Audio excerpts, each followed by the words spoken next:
ये एक सच्ची फुटेज है, लेकिन ये छेड़छाड़ की हुई नकली फुटेज है।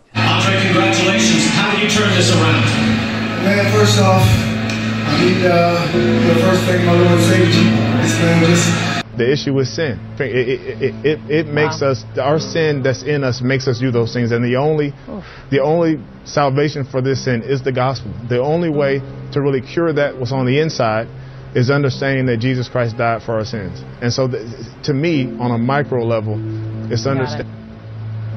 And just like that, we lost him. I know. Masters champion, Bubba Watson.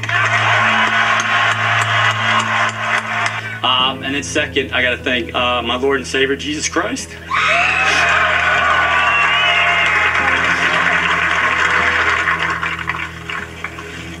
This day means so much more than putting on this green jacket in many ways. All right, so a technical glitch there from Augusta National, but we will bring you much more of Bubba Watson, obviously. लोग आपको ये संदेश सुनने से रोकने की कोशिश कर रहे हैं। हमारे आज के नौजवान इस संदेश तक 50 साल पहले के नौजवानों की तरह पहुंच नहीं रखते। क्या मैं जान सकता हूं कि आपको डोनाल्ड ट्रंप के बारे में क्या पसंद है? आप में से कोई भी उस सादा सी हकीकत से इनकार नहीं कर सकता कि आज हम जाली खबरों की दुनिया में रहते हैं।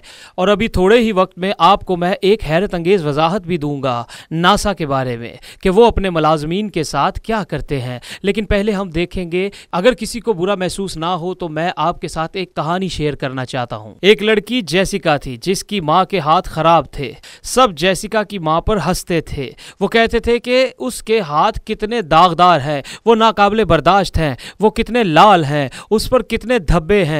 और जेसिका खुद भी अपनी माँ के हाथों से डरती थी और वो अपनी माँ के हाथ भी नहीं पकड़ती थी। और बहुत दफ़ा लड़के और लड़कियाँ जेसिका का मजाक उड़ाते थे। और एक दिन ऐसा हुआ कि जेसिका पूरा दिन अपने कमरे में रोती रही और कहती रही, मुझे अपनी माँ से नफरत है क्योंकि उसके हाथ बदसूरत हैं। और फिर जेसिका का बाप उसके कमरे में गया और उसने जेसिका से कहा कि जेसिका, जिस तरह तुम्हारे हाथ हैं जब तुम पैदा हुई थी तब तुम्हारी माँ के भी ऐसे ही हाथ थे। एक दिन हमारे घर में आग लग गई, सीढ़ियों में भी आग लग गई थी और उस वक्त तुम सबसे ऊपर के कमरे में सो रही थी और तुम्हारी माँ सबसे नीचे वाली इमारत में थी। और क्या तुम जानती हो कि तुम्हारी माँ ने क्या किया? उसने अपनी कमर पर कंबल बांधा और वो लोहे वाले गार्डर के पाइप पर चढ़ गई और सबसे ऊपर वाले कमरे में चली गई जहां तुम थी। जब जब वो लोहे के गर्म पाइप को हाथ लगाती तब उसके हाथ जलते, लेकिन वो तुम तक पहुंच गई और उसने तुम्हें बचा लिया और वो तुम्हें सुरक्षा के साथ बाग में ले आई।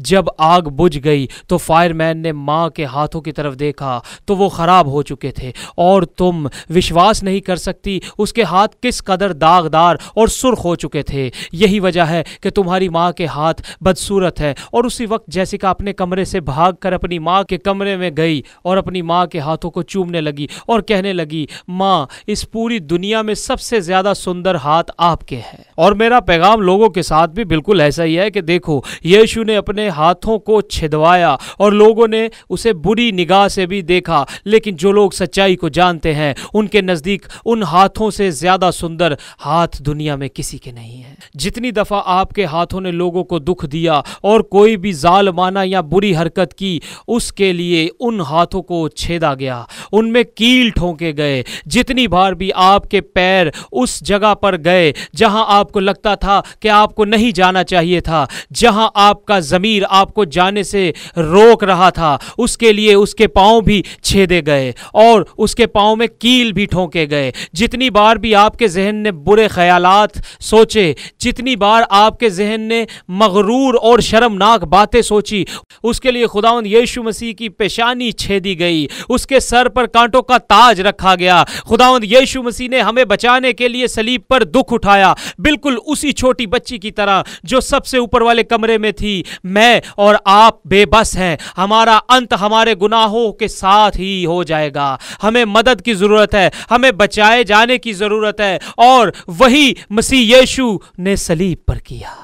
और यहाँ पर हमारे पैगाम का अंत नहीं होता, बल्कि जब यीशु सलीब पर मुआ, वो सलीब पर जुल्म सहने के बाद दफनाया गया, उसने हमारी जगह हमारे गुनाहों का कफारा दिया। जब उसे कब्र में दफनाया गया तो कब्र के आगे एक बहुत विशाल पत्थर रखा गया जिसे तकरीबन 40 लोग मिलकर हटा सकते थे। और तीसरे दिन क्या हुआ, वो पत्थर अपनी जगह से हट गया और किसी को भी उसकी लाश कब्र में नहीं मिली, क्योंकि वो मसीह कब्र में से जी उठा था। और वहां उसने 500 लोगों के सामने खड़े होकर यह गवाही दी गई कि जो वो कहता है वही करता है, जैसा उसने पहले कहा था। यीशु ने उससे कहा, कयामत और जिंदगी मैं हूं, जो मुझ पर ईमान लाता है गो वो मर जाए तो भी जिंदा रहेगा।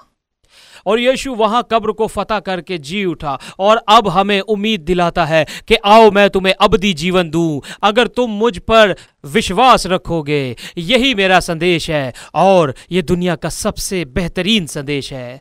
मैं पुरइत्माद हूं, मगर आप इस बात पर यकीन नहीं कर सकते कि किस तरह से नासा खुदा के नाम को लोगों तक पहुंचाने से रोक रहा है। लेकिन पहले मैं आपसे एक सवाल पूछना चाहता हूं, क्या आप उस संदेश से शर्म महसूस करते हैं जो पौलुस ने एक बार कहा, क्योंकि मैं अंजील से शर्माता नहीं, इसलिए कि वो हर एक ईमान लाने वाले के वास्ते, पहले यहूदी फिर यूनानी के वास्ते निजात के लिए खुदा की कुदरत है।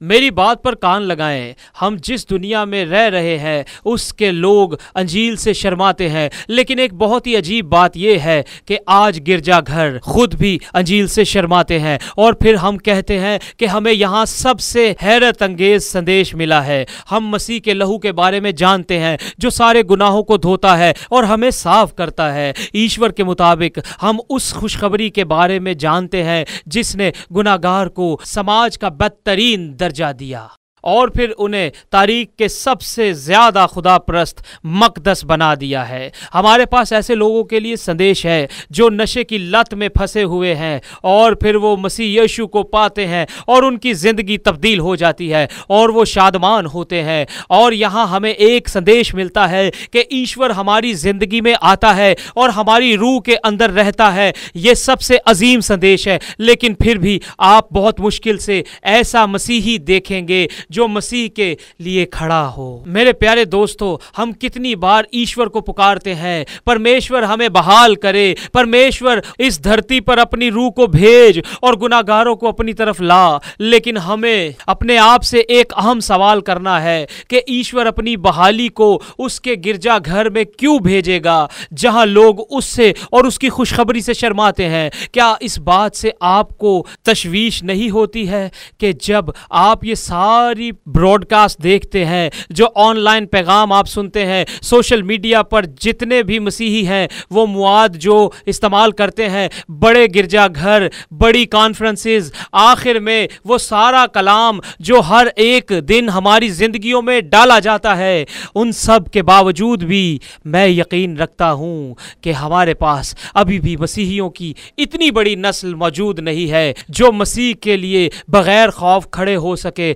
जबकि ये सब उनको महंगा पड़ता है। हम में से बहुत लोग हैं जो आरामदेह जीवन बिता रहे हैं। मेरी उस बात का गलत मतलब मत लीजिएगा, मैं गिरफ्तारी की बात नहीं कर रहा, मैं मसीहियों को इखलाकी समस्या के लिए खड़े होने की बात नहीं कर रहा जो कभी कभार हमें करने की जरूरत पड़ सकती है। लेकिन मैं बात कर रहा हूं कि वो लोग कहां हैं जो यीशु के लहू की मुनादी करेंगे, वो लोग कहां हैं जो खाली कब्र पर विश्वास रखते हैं, जो तौबा, ईमान, गुनाहों की मुआफी के बारे में बात करेंगे, जो अंजील पर प्रचार करेंगे, फिर चाहे उससे वो बेवकूफ क्यों ना लगें। तो दोस्तों, मैं खुद को एक रयाकार महसूस करता हूं ये कहते हुए, क्योंकि अक्सर लोग मुझसे सवाल करते हैं कि आप क्या काम करते हैं, और मैं उनको बड़ी मुस्कुराहट के साथ कहता हूं कि मैं एक यूट्यूबर हूं। और आप देखें कि इनकी आंखें चमक उठती हैं और वो सवाल करते हैं कि आपके कितने सब्सक्राइबर्स हैं, और फिर वो कहते हैं कि आप किस तरह की वीडियोस बनाते हैं, और मैं इनको बताता हूं कि मैं मसीही वीडियोस बनाता हूं। और मेरे दोस्तों, हमें मसीही होने पर शर्माना नहीं चाहिए कि हमारे साथ मसीह का नाम है, कि हम मसीह के ख़ानदान में उसके बेटे और बेटियों की तरह अपना लिए गए हैं, बल्कि हमें उस बात के लिए खुश होना चाहिए। असल में टॉजर ने कहा था लाखों लोग मसीह को मानते हैं मगर मसलूबे मसीह को बहुत कम। और मेरे ख्याल में जो मैं आपसे पूछना चाहता हूं वो ये है कि क्या आप उसको अमली तौर पर आजमाते हैं? क्या आप उन मकामी सड़कों पर प्रचार करने वालों के साथ खड़े होंगे जब गैर मसीही इनको मजाक करते हैं? क्या आप मुनादी के काम को गैर ईमानदारों तक पहुंचाने में मदद करेंगे, फिर चाहे आपको मुस्तरद क्यों ना कर दिया जाए? क्या आप पूरे दिन में सोशल मीडिया पर एक मसीही वीडियो शेयर करने के काबिल हैं और अपने खानदान और दोस्तों से इसके बारे में बुरी राय सुनने के लिए तैयार हैं? क्या आप अपने ऑफिस में लोगों को बताकर कि आप एक ईमानदार हो अपने नाम को नीचे जाते देख सकते हो? क्या आप अपने दोस्तों को छोड़ने के लिए तैयार हैं? ये कहकर आप शराब नहीं पीना चाहते या आप फिल्म देखना नहीं चाहते क्योंकि मैं मसीही हूं और मैं खुदा की मर्जी के मुताबिक अपनी जिंदगी बसर करना चाहता हूं। यह ऐसा वक्त है कि हम आरामदेह जिंदगी में रहना छोड़ देते हैं क्योंकि मसीह कहता है कि हमें दिन में काम करना है क्योंकि रात आने वाली है जब कोई इंसान काम नहीं कर सकता। हम ये देख चुके हैं कि लोग उस पैगाम को रोकने की कोशिश करते हैं और अनकरीब ऐसा वक्त आने वाला है जब यह पैगाम गैर कानूनी कहलाएगा। मसीह यीशु का नाम लेना गैर कानूनी होगा। मुझे पता है कि जो मैं कह रहा हूं वो सुनकर आप मुझे पागल समझ रहे होंगे मगर दूसरे मुल्कों में अगर आप देखेंगे तो वहां जब आप यीशु नाम लेते हैं तो आपको बंदी बना लिया जाता है। प्यारे दोस्तों, ये वक्त है कि हमें उस पल को ज़ाया नहीं करना क्योंकि वो लोग जो गैर मुमालिक में हैं हज़ारों डॉलर लगाते हैं सिर्फ 10 मिनट किसी खोए हुए इंसान को मसीह यीशु के बारे में बताने के लिए। तो क्या आप भी आज ऐसा करेंगे? सिर्फ 10 मिनट लेंगे किसी को मसीह के बारे में बताने के लिए? ठीक है, आपने बहुत इंतजार कर लिया। अब मैं आपको बताऊंगा कि किस तरह नासा मसीहियों को खामोश कर रहा है। Group is threatening to file a lawsuit against NASA because Johnson Space Center has banned the word Jesus from an employee newsletter. Sophia Smith and a group of other NASA employees are threatening to sue the Johnson Space Center because they claim the Space Center is banning them from using the name Jesus in a company newsletter. It's part of our belief and we're called to use the name of Jesus when we pray. Neymar junior दुनिया का मशहूर footballer है जिसे मसीह का नाम ना लेने के लिए रकम अदा की गई है। और अगर आप पूरी कहानी जानना चाहते हैं तो इस वीडियो पर क्लिक करें। और अगर अभी तक आपने सब्सक्राइब नहीं किया तो ज़रूर सब्सक्राइब कीजिए। और मेरे लिए बहुत सम्मान की बात है कि मैंने आज आपके साथ मसीह के बारे में बात की है। शुक्रिया।